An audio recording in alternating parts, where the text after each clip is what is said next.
দেশের প্রধানমন্ত্রী মাননীয় নরেন্দ্র মোদীজি সব জায়গায় বলেন যে দুর্নীতির বিরুদ্ধে তিনি লড়াই করছেন, তিনি দেশের চৌকিদার, দুর্নীতি অনিয়মের বিরুদ্ধে তিনি কোনো অন্যায় বরদাস্ত করবেন না। একই সঙ্গে তিনি জোর গলায় বলেন যে না খাউঙ্গা না খানা দুঙ্গা। আজ মাননীয় প্রধানমন্ত্রীকে চিঠি করা হচ্ছে। এই লক্ষণচন্দ্র ঘোরইয়ের নামে সুস্মিতা ঘোরই, ডটার অফ লক্ষণচন্দ্র ঘোরই, তার নামে এইটা কেনা আছে, এই অ্যাপার্টমেন্টটা। সৈকত ঘোরই, আবার সৈকত ঘোরই, সাগরিকা ঘোরই, লক্ষণচন্দ্রবাবুর স্ত্রী। এই তাদের জমির কাগজ, এই সমস্ত জমির ডকুমেন্টস, বিঘের পর বিঘে জমি, বিঘের পর বিঘে জমি, বিঘের পর বিঘে জমি। আমাদের একটাই প্রশ্ন যে মাননীয় লক্ষণচন্দ্র ঘোরের বাবা, যতদূর আমি জানি, সম্মান দিয়ে বলি, ধীরুভাই আম্বানি নন, তার দাদু গৌতম আদানি নন। তাহলে তিনি এত কোটি কোটি টাকা জমি কিনলেন কীভাবে? প্রথম প্রশ্ন।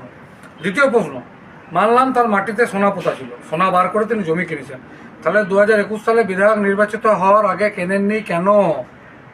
এবং 3 নম্বর প্রশ্ন, যে সব থেকে বড় প্রশ্ন, যে মাননীয় প্রধানমন্ত্রী নরেন্দ্র মোদীজি, আপনাকে আমরাও সম্মান করি, আপনি দেশের প্রধানমন্ত্রী, আমরাও আপনাকে ভালোবাসি।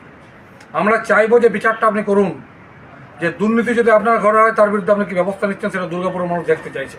সমস্ত তথ্য প্রমাণ দিলাম যাতে আপনারা বলতে না পারেন যে এটা মিথ্যা অ্যালিগেশন, ফেক অ্যালিগেশন। তথ্য প্রমাণ দিলাম, আপনারা তদন্ত করুন, সিবিআই আপনাদের হাতে, ইডি আপনাদের হাতে, ইনকাম ট্যাক্স আপনাদের হাতে, তদন্ত করুন যে এই জমিগুলো এত টাকা পেলো কোথা থেকে। একই সঙ্গে আপনারা চাইলে আমার বিরুদ্ধে তদন্ত করুন, ইডি দিয়ে, সিবিআই দিয়ে, ইনকাম ট্যাক্স দিয়ে, যে ধ্রুবজ্যোতি মুখার্জি ঘামের ভাত খায় না হারামের ভাত খায়। আমার শহরের মানুষ জানে যে আমি কিসের ভাত খাই, ঘামের ভাত খাই, সেটা জানে। আমার গ্রামের মানুষ জানে আমি ঘামের ভাত খাই। এমন নয় যে আমার বাবা যোদ্ধারা বসে ঝিঙ্গায় পিসত। আমার গ্রামের মানুষ জানে, শহরের মানুষ জানে। তবুও আপনাকে বলবো, লক্ষণচন্দ্র ঘোরের সঙ্গে আমার বিরুদ্ধে তদন্ত করুন। যদি 1 টাকার দুর্নীতির সঙ্গে যোগ পান, লক্ষণচন্দ্র ঘোরকে কী করবেন জানি না, আমার বিরুদ্ধে যা ব্যবস্থা নেবেন। আমরা আশা করব লক্ষণচন্দ্র ঘোরের মতন একটা কোরাপ্ট দুর্নীতিগ্রস্ত নেতা, যে বিজেপি দলটাকে বদনাম করেছে, তার বিরুদ্ধে আপনি অবিলম্বে ব্যবস্থা নেবেন।